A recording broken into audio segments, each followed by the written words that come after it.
कोई डाउट है क्या किसी का?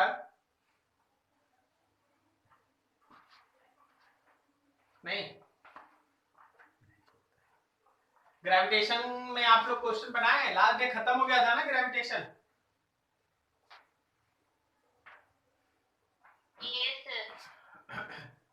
आज हम लोग फिर ग्रेविटेशन में कोई डाउट किसी का? कहीं नहीं?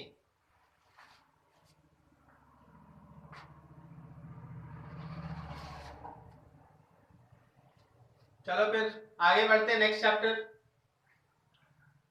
नेक्स्ट चैप्टर में अगला जो है वो है mechanical properties of solid. Solid का मैकेनिकल प्रॉपर्टीज, सॉलिड या लिक्विड का प्रॉपर्टीज बोलो, ऐसे दोनों एक साथ में। Mechanical properties of solid and liquid, ठीक है। अगला सेक्शन है जिसमें मेन डिस्कशन होता है इलास्टिसिटी, इलास्टिसिटी को लेके होता है।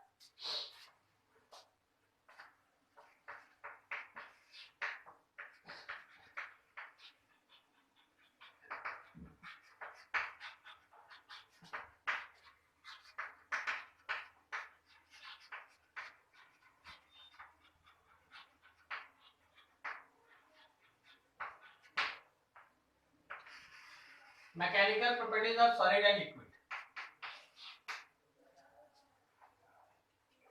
देखिए सबसे पहला टर्म होता है दैट इज कॉल्ड इलास्टिसिटी। लेकिन इलास्टिसिटी को समझने के लिए आपको किसी सॉलिड का या किसी सब्सटेंस के फॉर्मेशन का कॉन्सेप्ट सीखना होगा। देखो होता है, मान लो हम लोगों के पास है constituent particles of any solid. किसी भी सॉलिड का कंस्टिट्यूएंट पार्टिकल, ये है एक पार्टिकल और एक पार्टिकल ये, यहां है पॉजिटिव, यहां है पॉजिटिव, इसके चारों तरफ है इसका इलेक्ट्रॉन्स, इसके चारों तरफ है इसका इलेक्ट्रॉन्स। अब समझो ऐसे कि इसका इलेक्ट्रॉन और इसका इलेक्ट्रॉन दोनों एक दूसरे को रिपेल करेगा, इसका न्यूक्लियस और इसका न्यूक्लियस भी एक दूसरे को रिपेल करेगा, लेकिन इसका इलेक्ट्रॉन और इसका न्यूक्लियस अट्रैक्ट। ठीक, तो देखो हम लोग के पास मान लो कोई सॉलिड बनना है, सॉलिड का कंस्टिट्यूएंट पार्टिकल है ये, तो दोनों का इलेक्ट्रॉन रिपल्सन, दोनों का न्यूक्लियस रिपल्सन, इसका इलेक्ट्रॉन इसका न्यूक्लियस अट्रैक्शन, इसका न्यूक्लियस इसका इलेक्ट्रॉन अट्रैक्शन। मतलब यहाँ पे अट्रैक्शन और रिपल्सन फोर्सेस साथ में काम करता है। अब देखो जब सॉलिड बनता है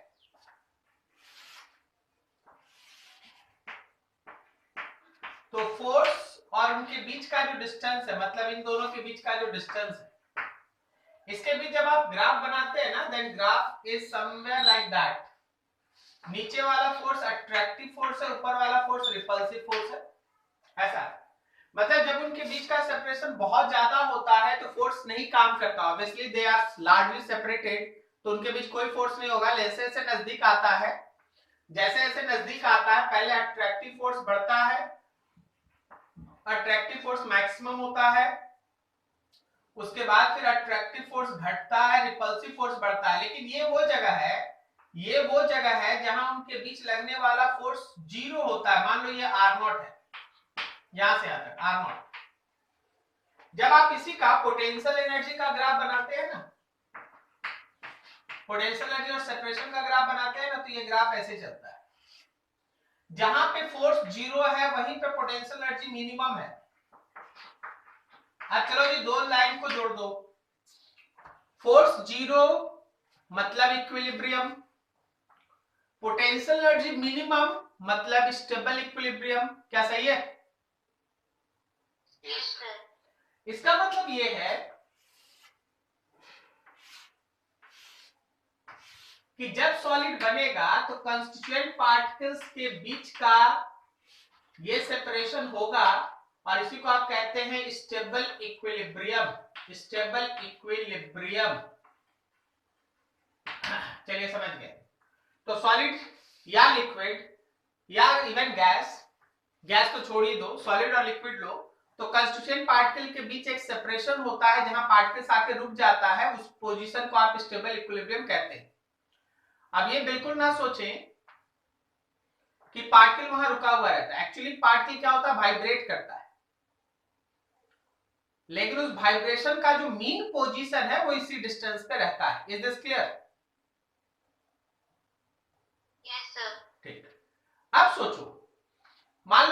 हम आए और एक बॉडी था उसको ऐसे दबा दिया, ऐसे दबा दी। जब आप दबाएं, जैसे हम एक्सटर्नल एजेंट हम उसको दबाएं, तो एक्चुअली हम पार्टिकल्स के बीच का डिस्टेंस कम कर दिए।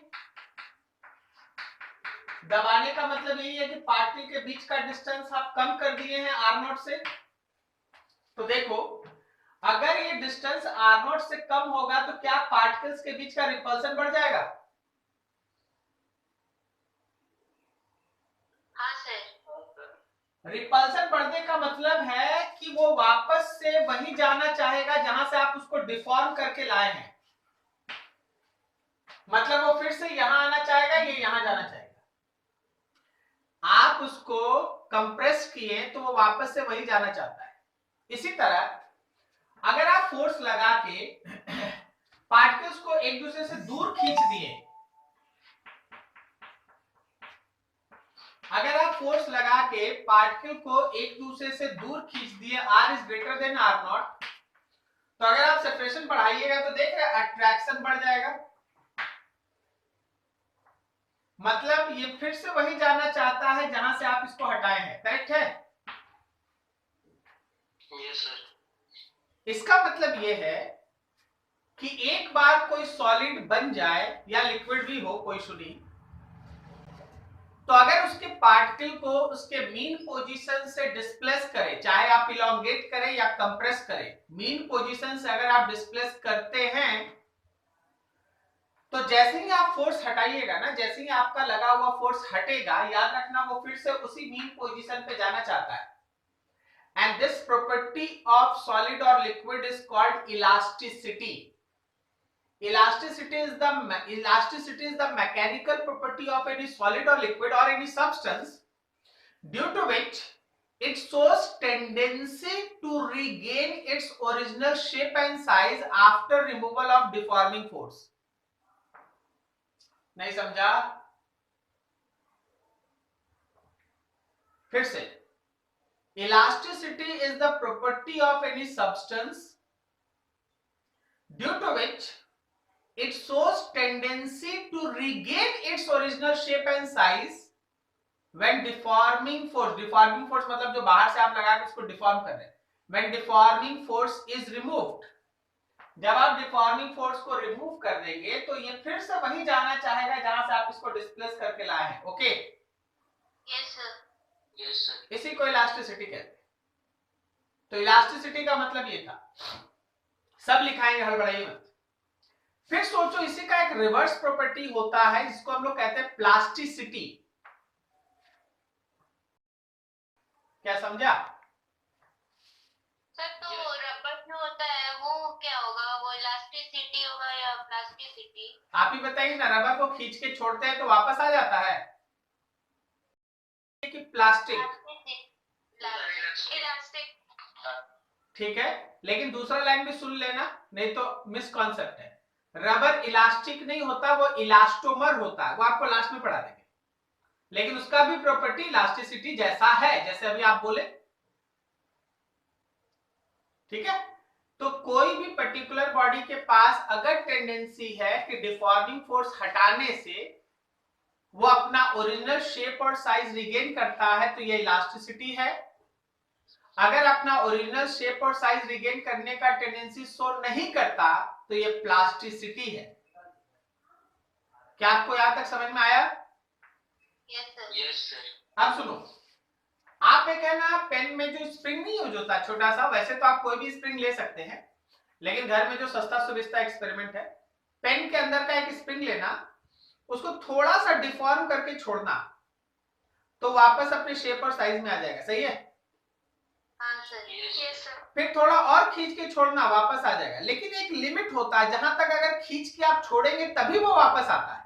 अगर आप उससे ज्यादा उसको खींच दीजिएगा तो छोड़ने के बाद भी वापस नहीं आता। सही है? जिस मैक्सिमम लिमिट तक डिफॉर्मिंग फोर्स रिमूव करने के बाद बॉडी अपना ओरिजिनल शेप और साइज रिगेन कर लेता है, उसको कहते हैं इलास्टिक लिमिट। इलास्टिक लिमिट का मतलब हुआ जिस मैक्सिमम डिफॉर्मेशन तक अगर बॉडी को डिफॉर्म किया जाए और रिमूवल और डिफॉर्मिंग फोर्स को हटा दिया जाए तो बॉडी अपना चलो यहां तक लिख लो थोड़ा, इतना है ना, नोट करने का जगह छोड़ दो, इसके बाद लिखो आगे, लिखो elasticity.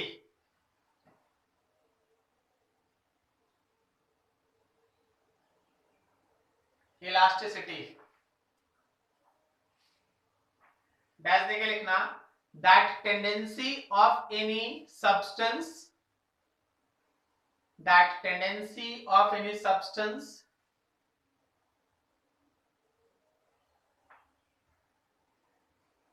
due to which, that tendency of any substance due to which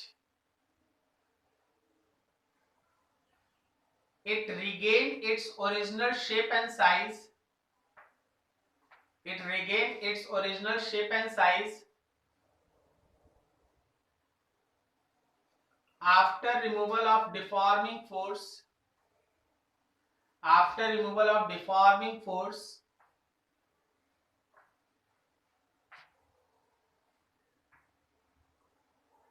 is called elasticity, is called elasticity.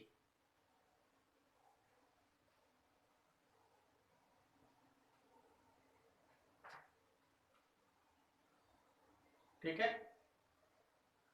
आगे लिखो plasticity, plasticity, that tendency of any substance, that tendency of any substance due to which it does not shows, it does not shows ability, it does not shows ability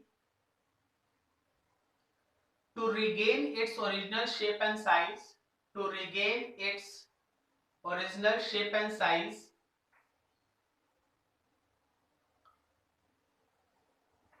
to regain its original shape and size is called plasticity.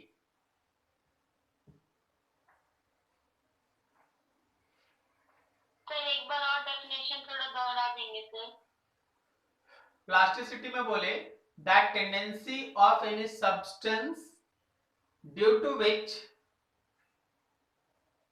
it does not shows ability to regain its, it does not shows ability to regain its original shape and size, to regain its original shape and size is called plasticity.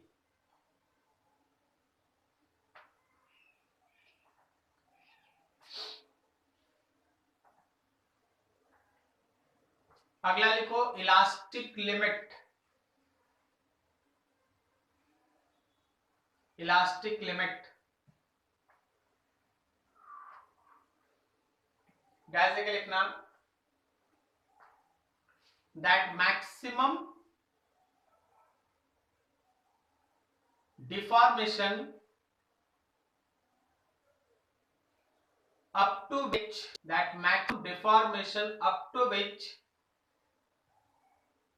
if deforming force is removed,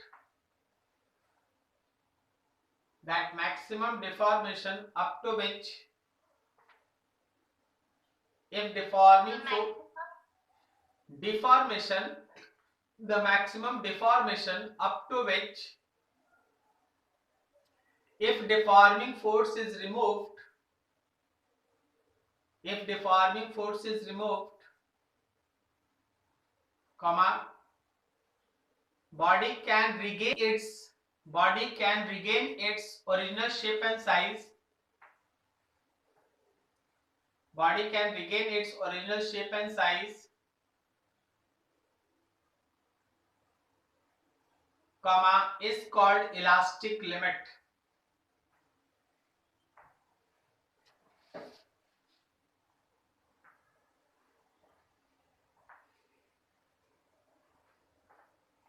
elastic limit.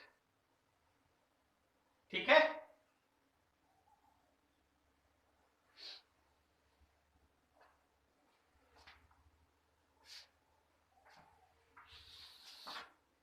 अब देखिए आपके पास आता है stress, concept of stress समझना। मान लो ये एक body है और इसको आप बाहर की तरफ F फोर्स से खींच रहे हैं, आप इसको बाहर की तरफ F फोर्स से खींच रहे हैं। अच्छा, जब आप इसको बाहर की तरफ F फोर्स से खींच रहे हैं तो इसका दो मॉलिक्यूल बाहर की तरफ खींचा जा रहा है, यह है फोर्स डिफॉर्मिंग, यह है फोर्स डिफॉर्मिंग। अब सोचो जरा, सोचो समझो जरा, जब आप उन दोनों मॉलिक्यूल को खींच के दूर दूर कर रहे हैं तो क्या वापस से एक रिस्टोरिंग फोर्स काम करेगा, रीस्टोरिंग? Yes sir. तो याद रखना कि एक रीस्टोरिंग फोर्स इस बॉडी के अंदर डेवलप होता है, रीस्टोरिंग फोर्स, फोर्स रीस्टोरिंग, एक रीस्टोरिंग फोर्स बॉडी के अंदर डेवलप होता है और उसी रीस्टोरिंग फोर्स के पर यूनिट एरिया वैल्यू को आप स्ट्रेस कहते हैं।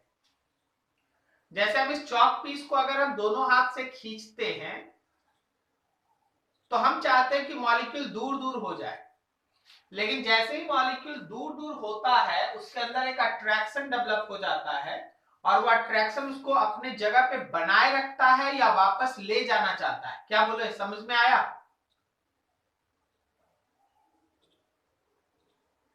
सर वहाँ क्या बोले उसके बाद वो? हम ये बोले कि जब हम इसको दोनों हाथ से ऐसे खींच रहे हैं तो इसके मॉलिक्यूल्स के बीच का सेपरेशन बढ़ता है। जो भी आप स्ट्रेस पढ़ रहे हैं ना, सबसे एसोसिएटेड एक टर्म होता है जिसको हम लोग कहते हैं स्ट्रेंथ। स्ट्रेंथ, एक जनरल बात बोला जाए तो स्ट्रेंथ क्या होता है, ठीक है, एक जनरल बात बोला जाए तो स्ट्रेंथ क्या होता है? Strength is change in dimension divided by original dimension, इसी को आप स्ट्रेंथ कहते हैं। तो जब भी आपसे स्ट्रेंथ बोला जाएगा तो डायमेंशन में चेंज लीजिए, डिवाइडेड बाय ओरिजिनल डायमेंशन या इनिशियल डायमेंशन आप पुट कर दीजिए। लेकिन देखने वाली बात यह है कि स्ट्रेंथ भी स्ट्रेस की तरह तीन तरह का होता, चार है, बाद में चौथा बताएंगे, पहले तीन। जब आप इस तरह से कोई फोर्स लगाएंगे ना, देन थिंक, जब आप इस तरह से कोई फोर्स लगाएंगे तो अगर इसका ओरिजिनल लेंथ L है तो थोड़ा सा लेंथ बढ़ जाएगा, बोलो सही है? ये डेल एल, लेंथ का चेंज डेल एल, समझा क्या? सुनाई दे रहा है? नहीं दे रहा, दिखाई नहीं दे। देखो तो दिखाई दिया? अभी दिखाई दे रहा। तो देखो ध्यान से भाई, अगर हम लोग लॉन्गिट्यूडनल स्ट्रेस लगाएंगे तो लेंथ में थोड़ा इंक्रीज होगा, तो याद रखना longitudinal strain is del L by L, longitudinal strain is del L by L, okay? क्या ठीक है?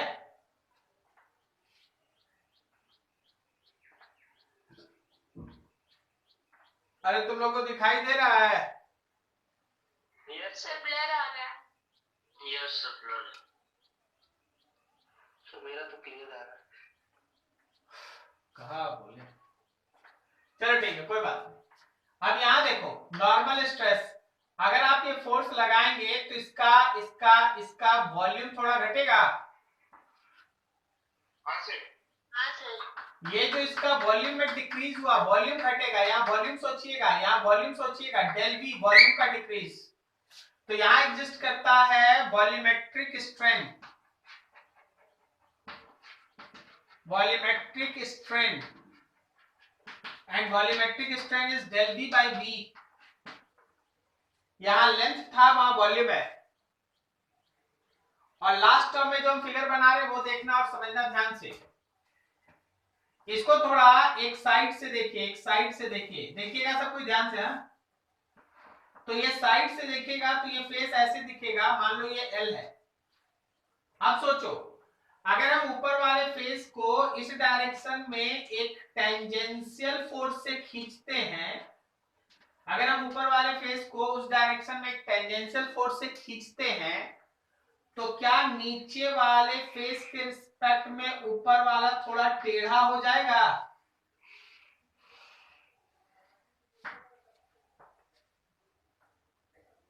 बोलो बोलो, समझा? नहीं समझे सर। घर में मैच बॉक्स है, मैच बॉक्स, हाँ हाँ है। उसका नीचे वाले फेस को फिंगर से दबा लेना और ऊपर फोर्स लगाना, देखना नीचे वाला फेस वहीं रहेगा, ऊपर वाला फेस थोड़ा आगे निकल जाए। हाँ सर, समझ गया। क्या सब कोई आप लोग समझे? यस सर, समझ गए। तो देखो, ये मान लो x आगे निकला, तो यहां एक एंगल बनाएगा थीटा, इसी थीटा को कहते हैं shearing strain, shearing strain theta which is equals to x by L. अच्छे से तीनों तरह का स्ट्रेन समझिए। लॉन्गिट्यूडनल स्ट्रेस की वजह से लेंथ में जो चेंज होगा, change in length by initial length, change in length by initial length, change in length by initial, इसको कहते हैं लॉन्गिट्यूडनल स्ट्रेन। नॉर्मल फोर्स लगने से वॉल्यूम कम या ज्यादा होगा, डेल वी, तो change in volume by initial volume, इसको कहते हैं वॉल्यूमेट्रिक स्ट्रेन। और अगर हम लोग फेस के पैरेलल कोई फोर्स लगाएंगे तो नीचे वाले फेस के कंपैरिजन में ऊपर वाला फेस आगे निकल जाएगा, तो जो एंगल बन रहा है उस एंगल को कहते हैं shearing strain theta x by L. जो पिछला नोट किए थे उसी में इसको मैनेज कर लीजिए वहीं अगल बगल में। जब हम इसका लेंथ खींच के बढ़ाएंगे तो क्या इसका डायमीटर वही रहेगा जो पहले था? डायमीटर, ठीक है। तो ध्यान रखना कि लॉन्गिट्यूडनल स्ट्रेन जब होता है ना तो एक और भी स्ट्रेन होता है। लॉन्गिट्यूडनल स्ट्रेन जब होता है तो एक और भी स्ट्रेन होता है, वो होता है लैटरल स्ट्रेन। नाम है लैटरल स्ट्रेन, और लैटरल स्ट्रेन होता है change in diameter by initial diameter. Change in diameter, मान लो पहले इनिशियल डायमीटर होगा कुछ, अभी डायमीटर थोड़ा घट गया तो चेंज इन डायमीटर हुआ ना। आप अगर चाहें तो इसी को लिख सकते हैं twice of change in radius bye twice of radius, दोनों 2 कट गया तो आप इसी को चाहेंगे तो डेल आर बाई आर भी लिख सकते हैं। This is called lateral strain, lateral strain, and this one is longitudinal strain. दोनों में अंतर समझ में आ रहा है क्या? Yes sir. ठीक, नोट कर लो उसको भी।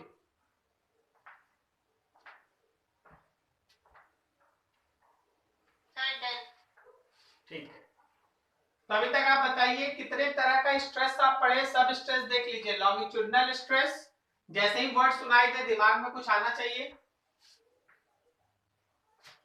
अच्छा, आप लॉन्गिट्यूडनल स्ट्रेस को भी अगर आप डिवाइड करेंगे ना तो ये दो तरह का होता है, एक होता है टेंसाइल और एक होता है कंप्रेसिव।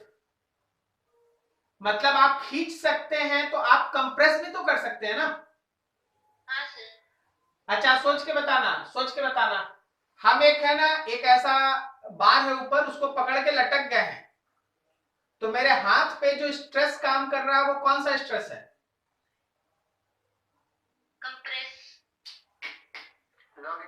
लॉन्गिट्यूडनल स्ट्रेस है, और ये टेंसाइल है, ये खींच रहा, तनाव है। समझ में आया? हाँ हाँ समझ गई। लेकिन अगर हम जमीन पे खड़े हैं तो मेरा पैर में भी एक स्ट्रेस है। ये कौन सा स्ट्रेस है? Normal stress. ये फिर से लॉन्गिट्यूडनल है, नॉर्मल नहीं है। नॉर्मल जब आता है जब पूरा सरफेस हो। हम आपको उसका भी एग्जांपल दे रहे हैं, अभी आप समझिए।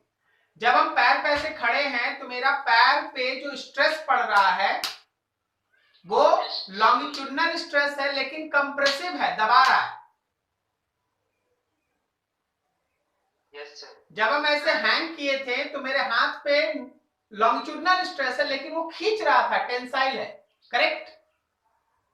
Yes sir. अब सोचो, यस सर। अब चलो, अब क्या करो ना, मान लो जैसे हम लोग है ना पानी के अंदर डूबे हैं, पानी में एक स्विमिंग पूल है उसके अंदर डूबे हैं, तो क्या पानी चारों तरफ से मेरे बॉडी पे एक स्ट्रेस लगा रहा है? हाँ sir. And that is normal stress. वो नॉर्मल स्ट्रेस है। Is this clear? Yes sir. वो नॉर्मल स्ट्रेस है। ठीक है, अब यहां समझिएगा, शायद आप देख नहीं पाए, लेकिन आप देखिएगा कि यहाँ बोर्ड पे हुक लगा हुआ है। हुक लगा हुआ है ना? हाँ यस सर। तो हुक कैसे लगता है? बोर्ड के पीछे एक क्लिप होता है, उसमें जाके है ना आप स्क्रू टाइट कर देते। करेक्ट? अब जो बोर्ड का फोर्स है, बोर्ड का जो वेट है, क्या वो हुक के पैरेलल है? Yes sir. अब बोर्ड का जो वेट है वो हुक के पैरेलल है, तो सोच के बताओ जो स्ट्रेस है वो कौन सा स्ट्रेस है? अरे यार पैरेलल है, तो ये वाला स्ट्रेस ना है।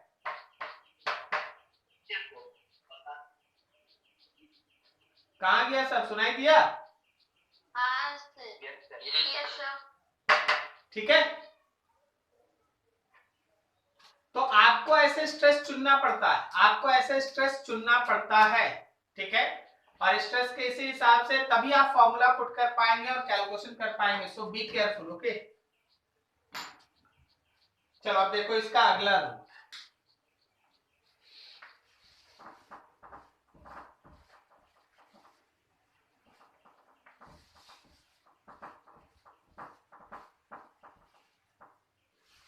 बताओ तो तुम्हारे घर में जो फैन हैंग है, फैन जो ऊपर से लटका हुआ है, उसका एक रॉड है ना जो दीवार से मतलब सीलिंग से उसको लटका के रखा है, रॉड।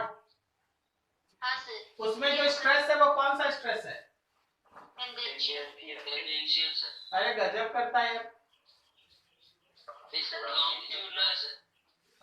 तुम लोग को टेंजेंट और नॉर्मल में अंतर नहीं बुझाता है? उसका वेट जो है वो रॉड को, मान लो ये रॉड है, तो उसका वेट उसको नीचे ना खींच रहा है, ऐसे ना है, क्रॉस सेक्शन पे परपेंडिकुलर ना है। Yes sir. तो हर जगह बोलते रहता कुछ भी। चलो अगला, अगला हम लोग के पास है हुक्स लॉ। लिख लो थोड़ा, Hooke's law, HOOKE apostrophe S, Hooke's law, HOOKE apostrophe S, Hooke's law लिखना इसमें। According to this law,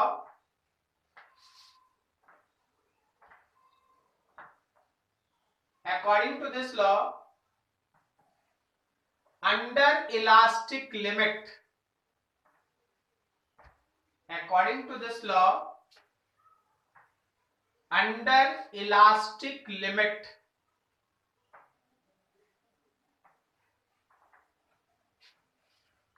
under elastic limit, comma, stress is directly proportional to strain. Stress is directly proportional to strain. Stress is directly proportional to strain.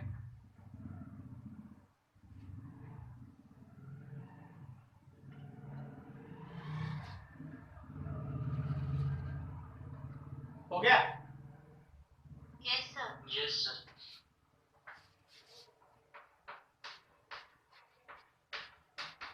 Hooke's law, Hooke's law का कहना है कि stress proportional strain होता है, लेकिन कब होता है भाई? Under elastic limit.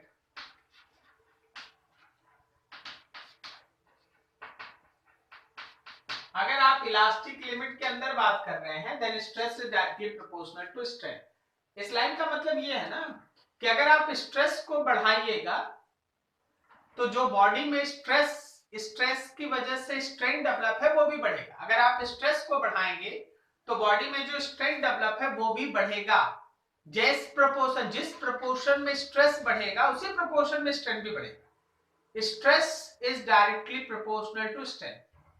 अब यहाँ पे एक पूरा डिस्कशन है, स्टार्ट हो रहा है।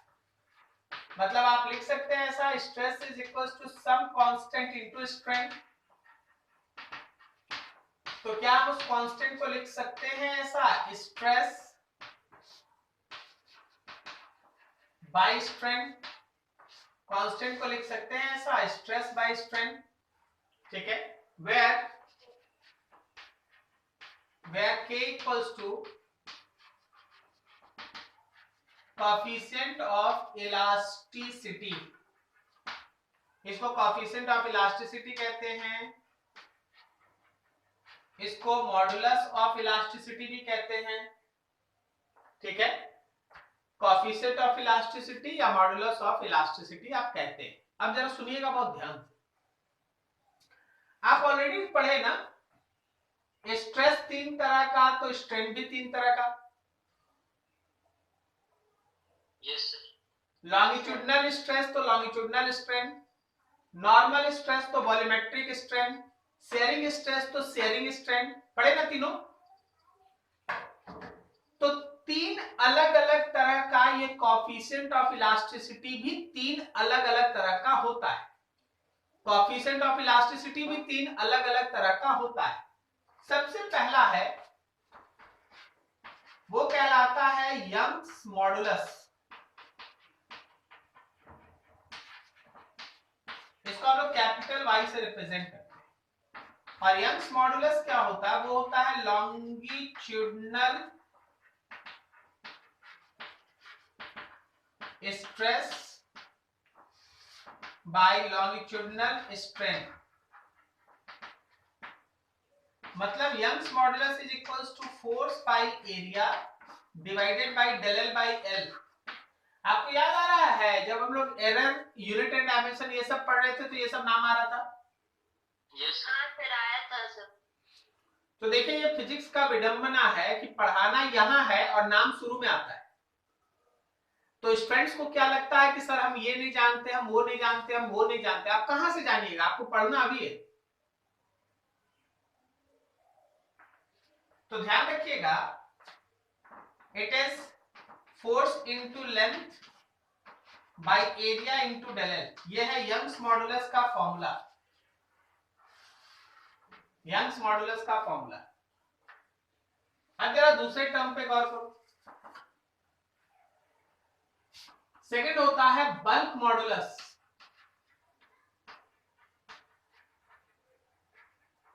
Represented by beta, and bulk modulus is normal stress by volumetric strain. So this beta will be equals to normal stress force by area और नीचे volumetric strain del v by v। अब आप सुनिए ध्यान से। आप जब मान लीजिए जैसे हम किसी स्विमिंग पूल के अंदर हैं, तो मेरे बॉडी पे जो फोर्स लग रहा है और जब हम एरिया से डिवाइड करेंगे तो क्या ये प्रेशर का चेंज मेरे बॉडी पे बताएगा? प्रेशर का चेंज क्यों बोल रहे हैं, सुनना ध्यान से। अच्छा, हम अभी हवा में खड़े हैं तो क्या मेरे बॉडी पे प्रेशर नहीं लग रहा है? एटमॉस्फेरिक प्रेशर लग रहा है। बिल्कुल, एटमॉस्फेरिक प्रेशर लग रहा, मान लो 1 atm। अब अगर हम पानी के अंदर चले जाएं और वहां मेरे बॉडी पे टोटल प्रेशर लग रहा है सपोज 4 atm, तो पानी की वजह से चेंज इन प्रेशर तो 3 ही है ना? हाँ सर। Yes sir.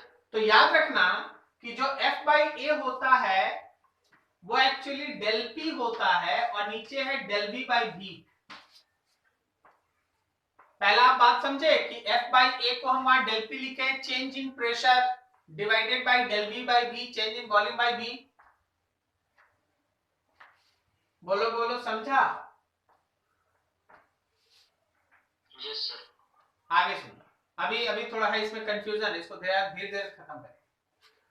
सोचो कि अगर प्रेशर का इंक्रीज हो गया, अगर प्रेशर का इंक्रीज हो गया, इसका मतलब डेल पी हो गया पॉजिटिव, तो प्रेशर अगर बढ़ेगा तो वॉल्यूम घटेगा, हाँ sir. Yes sir. Yes sir. तो डेल बी होगा नेगेटिव। हाँ यस सर। सर। इसी तरह डिक्रीज किया तो डेल पी हो गया नेगेटिव, तो जो मेरा वॉल्यूम था इंक्रीज करेगा तो क्या मेरा डेल बी होगा पॉजिटिव।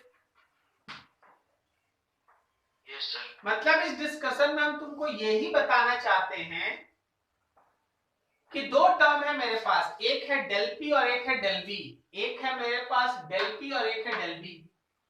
इन दोनों में से अगर डेल पी पॉजिटिव होगा तो डेल बी निगेटिव होगा, और अगर डेल पी निगेटिव होगा तो डेल बी पॉजिटिव होगा। सही है? इसका मतलब ये रेशियो हमेशा खुद से माइनस आएगा, माइनस ही आएगा ना। Yes sir. तो आप खुद से लगाइए एक माइनस ताकि बीटा रहे पॉजिटिव। आप खुद से लगाइए एक माइनस ताकि बीटा रहे पॉजिटिव। तो कभी कभी तुमसे ये पूछ लिया जाता है कि आखिर beta is equal to minus del P by del B by B क्यों होता है। वहां का माइनस साइन का रोल ये है कि ओवरऑल बीटा हमेशा पॉजिटिव आए, क्योंकि वो एक प्रोपोर्शनैलिटी कांस्टेंट है। तो कांस्टेंट्स कभी नेगेटिव नहीं होता, वो हमेशा कैसा रहना चाहिए, पॉजिटिव। इसलिए आप खुद एक माइनस साइन यूज करते हैं। क्यों? क्योंकि इन दोनों में से एक माइनस आएगा ही आएगा, और जब दोनों में से एक माइनस आएगा तो वो इस माइनस के साथ मल्टीप्लाई होकर प्लस होगा। Correct? Yes sir. Yes sir. So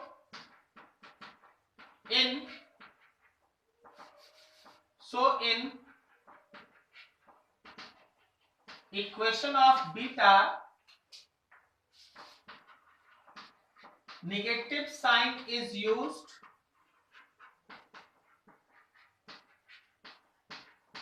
to make beta positive.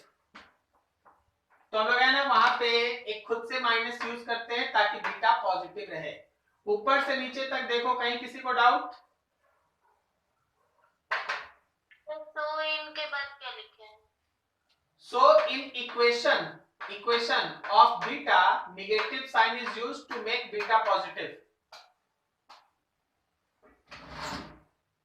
ठीक है? अब देखो थर्ड